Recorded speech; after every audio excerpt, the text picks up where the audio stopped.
2,000 years ago, the Romans built the richest empire on earth and then bankrupted themselves with the same financial mistakes we're making today. They understood that money is never neutral.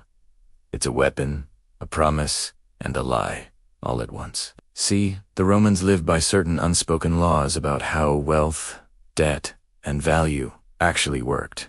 They learned them through war, crisis, and collapse, and every single one of them still applies today. At its height, the Roman Empire ruled over a quarter of humanity. Its economy was immense and alive, with trade ships carrying grain from Egypt and silk from China. Its treasury swelled with tribute, and its citizens believed their money, stamped with the emperor's face, was eternal. The Roman denarius was as trusted as the modern dollar, until it wasn't. So, what were these rules? And how did they both build and destroy the greatest empire in history? Rule number 1. All money is political. The Romans knew something modern economists pretend to forget. Money is never just a tool for trade. It's a declaration of power. Every coin they minted was a message. Augustus, Rome's first emperor, flooded the empire with silver denarii, bearing his face and the word pax, peace. Every transaction reminded Romans who had restored order. Later, Nero's coins showed temples being rebuilt after he burned Rome to the ground. The money was propaganda, telling people the empire was thriving even when the streets were in ashes. 2,000 years later, it's the same game. In God we trust replaced divine Augustus, but when leaders start putting their faces on currency, it's not nostalgia. It's a declaration that the economy isn't a system. It's theirs. Money isn't just power. It's propaganda you can spend. Rule number 2, debt is power. Rome was built on credit. From farmers to emperors, everyone ran on borrowed money. Debt wasn't just a problem, it was the engine. But it came with chains, default, and you could be sold into slavery. The elite learned that lending was a tool to control the population without sending soldiers. By the time of Julius Caesar, the Republic was suffocating. His solution?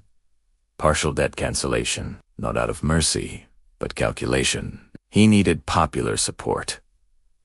The irony is eternal. The empire with all the gold in the world was always broke. Today, we call it consumer finance instead of servitude. We've just mistaken debt for opportunity, just like the Romans. Rule number 3. Luxury is a virus. The Romans began with simplicity and ended with spectacle. Early on, wealth was measured in land and virtue, but once the conquests started paying off, simplicity went out the window. Elites filled villas with Greek statues and Egyptian jewelry. The philosopher Cato the Elder warned that luxury was a sickness eating the bones of the Republic. He was right. Senators competed to outspend each other on banquets with roasted peacocks. The empire was bleeding wealth, not from war, but from indulgence. Rome's downfall didn't begin with invasion. It began with appetite. We have influencers and brand deals. The difference is just lighting. Rule number 4.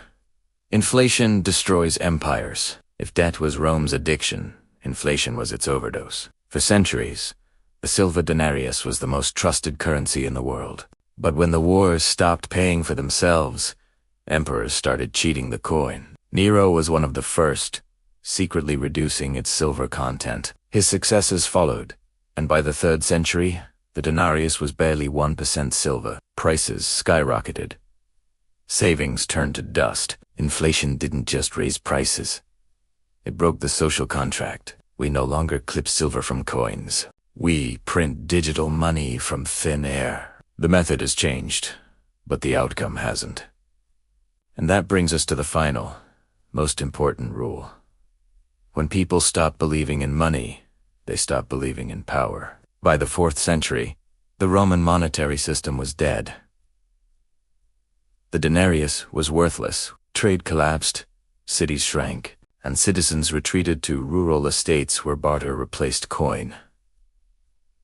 The empire didn't run out of money. It ran out of belief. The barbarians didn't destroy Rome.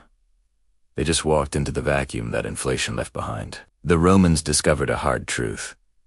Once the story of money breaks, everything else follows. We spend more than we produce, print more than we earn, and consume more than we need. The denarius became the dollar. History doesn't repeat, but it does change costumes. And if we don't remember the rules, the result will be the same. Money isn't just currency. It's character.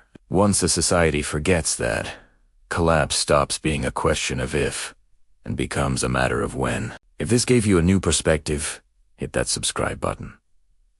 History has the answers, and I'll show you where to look. Thanks for watching.